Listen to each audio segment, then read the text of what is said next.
was 1986, just a few days prior to Christmas, and the setting is in New Zealand. There were a couple. Their names were Trevor and Jan Yaxley.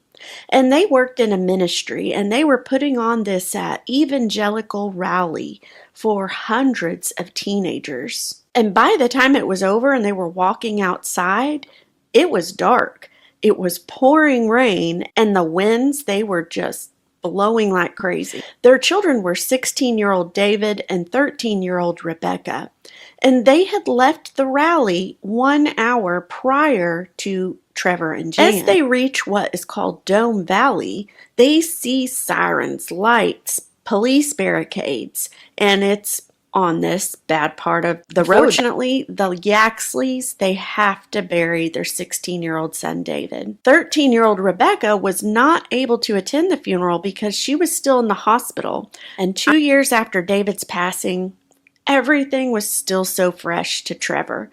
No joy, no light had returned to him, and he thought that by now that would have happened. And he begins to think of David and how much he missed him. And he says, as he's thinking of his son laying in that motel bed, he says a prayer that for him and his wife, really. He talks to God about, Lord, and are we in the right place at the right time? Are we still doing what you want us to do? And once again, God answers immediately.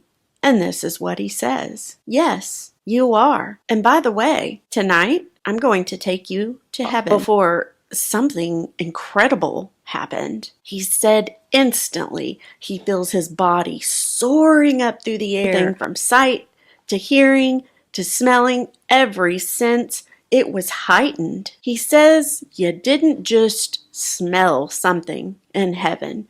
You experienced it. Right behind him is David, smiling and full of life.